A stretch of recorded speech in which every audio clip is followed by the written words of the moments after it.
For well over 100 years, there has been economic struggle in this country in both good and bad times.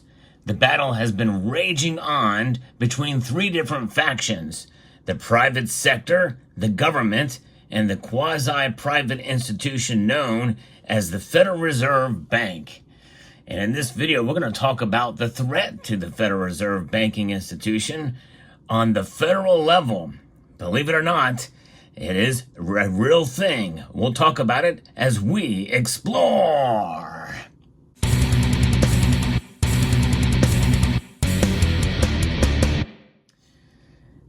The Federal Reserve note, something we've come to know and understand here for a number of our lifetimes. In fact, everybody that is watching this video right now is under the Federal Reserve System that started back on December the 23rd, 1913.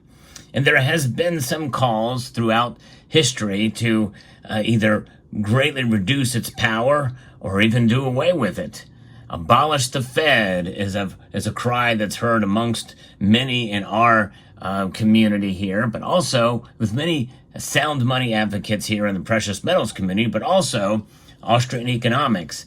And there is a pair of bills that are out now. You may remember I did a video about one of those bills. Well, now there's a companion bill that could essentially put to grave this Federal Reserve System if Mike Lee has his way. And when he gets put into the grave, that means you got to dig a hole for it. And that's where Cemetery Shop comes in, as he shared this news with me from a press release from Mike Lee, who is the U.S. Senator from Utah. He has introduced the Federal Reserve Abolition Act, legislation that would dissolve the Board of Governors of the Federal Reserve System and the Federal Reserve Banks and repeal the 1913 Federal Reserve Act, which established the system. And Representative Thomas Massey from Kentucky leads the companion bill in the House of Representatives. And I discussed that in a prior video. But this is important because this now federalizes the fight on two different fronts in two different houses in the legislative branch of the United States of America. And I think there's probably a lot that can be done on the executive side to maybe diminish the power, but so far no president has taken them on. And we also know that there are things that the states can do to make the Federal Reserve all but impotent. And they are doing it right now because states understand what's going on for sure. I'm going to get to that in a moment. But before I get to that fight, let's just imagine for a moment here. Imagine going from this or this to that. Yeah. And nowhere on this note is a word Federal Reserve. So that's right, United States notes. And that's what would essentially be happening if we moved in that direction. But something even better than this would be something like this. That's right. A note that is a certificate, really, essentially. It's not really a debt-based system, although this is legal tender. Certificate is legal tender for all debts, public and private. At the time, this silver certificate, but it is payable in silver to the bearer on demand. That's right. Really, essentially, this would lead us to a bimetallic standard of gold and silver eventually. But I don't want to get too far ahead of myself, but that does lead me into what these fights are, how these fights are forming in not only the Congress, but also the states. Now, before I get back to what this bill is talking about and what would exactly happen in particular, let me talk a little bit about what the states are doing. Because in the end, gold and silver win in this fight. And in reality, they already are winning, because they are starting to show themselves for their true value, at least to some degree. Otherwise, we have a lot in the markets that are going on that make people account or attribute to manipulation. And that manipulation is really translated as suppression. But where does that suppression mostly come from? It comes from the Fed. And I think that's really where the problem is the Federal Reserve wants to stabilize the dollar. They really don't care about gold and silver. And so they're willing to sacrifice it because they want you to think, well, the prices are going to go down. There's not much worth in stacking it because of the fluctuation of prices. But most of us understand the difference between price and value. And because of that, well, we stack more of it. And we're going to stack more gold and silver in our portfolios because we understand that it is sound money, no matter what kind of manipulation happens on the federal level. But now we have two bills in the House and the Senate that have been introduced. Now, admittedly, it's definitely a long shot, and that's putting it mildly. This will not pass, but the fact that it's been introduced and it's on the record here, I think is a good thing. And this bill's language is actually very, very simple, and I like that. I like that in bills. It's only 4 pages long. And you might be wondering, well, what's going to happen? Well, I just gave you an example of what can happen, because people are going to think, well, it's going to leave a big hole, a big vacuum in our monetary system, and our dollar could crash. Everybody would lose faith in the dollar. But you know what? There's two things that could happen, is if we manage it correctly, we could stabilize it and make a way towards having some sort of accountability on the federal government level, the Department of Treasury. Because what would happen here? Well, I'm going to read directly from the legislation here, and this is the disposition of affairs that is going to occur here, and that is essentially that gives them a year to dissolve everything, including compensating employees and the like. But then we have a section here that talks about the transfer to the Treasury.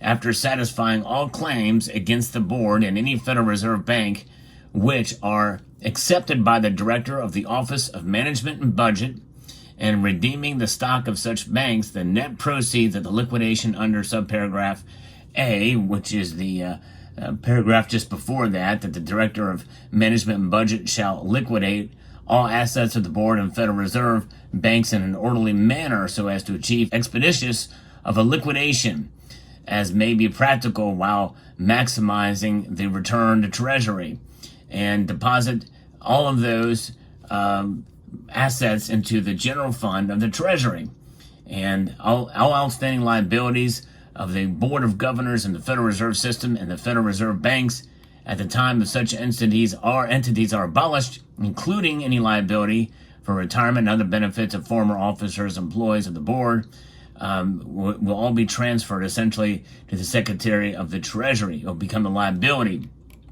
And so that essentially is it. So all of the duties of issuing money and the like will be done under the Treasury, which means that the United States Mint will still produce coins, the Bureau of Engraving and Printing will still print notes, and that will be a good start. It just will not be under the guise of a Federal Reserve board or governors or a Federal Reserve chair. It will all be done essentially through the Treasury, which is how it used to be done. Or maybe have a national bank, is one other way to do it, maybe under the Treasury. And of course, that is something that is somewhat controversial as well. But nonetheless, money will essentially be harder to manipulate without due process of Congress. And I think that's really the way it should be. And in reality, too, if we move to a bimetallic system, or at the very least a gold standard, then we are going to start to really stabilize our dollar. And our dollar will be backed by gold and silver, and that will definitely give more confidence with Americans, because you're essentially, for all practical purposes, wiping out inflation.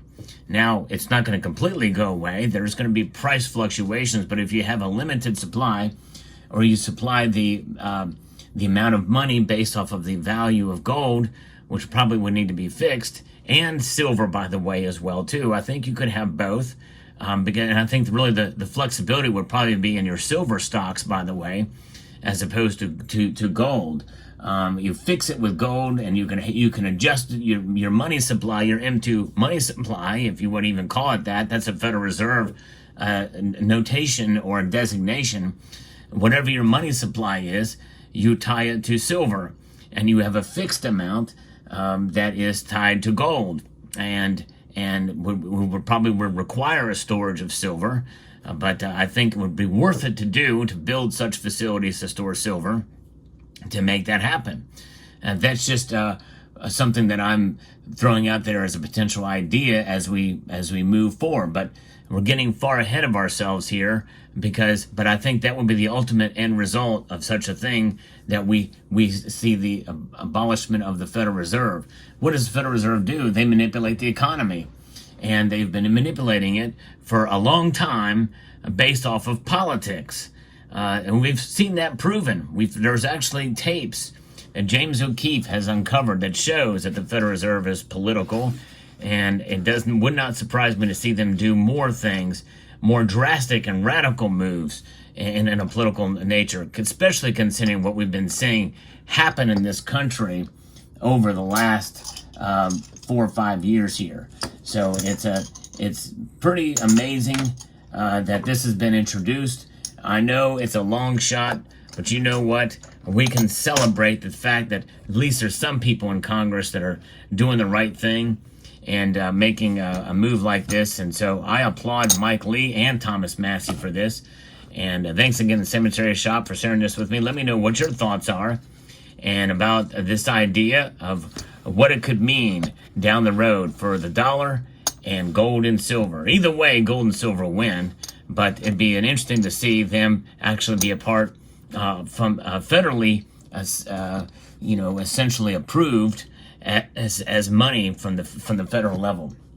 So I'd like to extend a multitude of gratitude to you all for taking the time to watch, and encourage you to please rate, share, comment, and subscribe.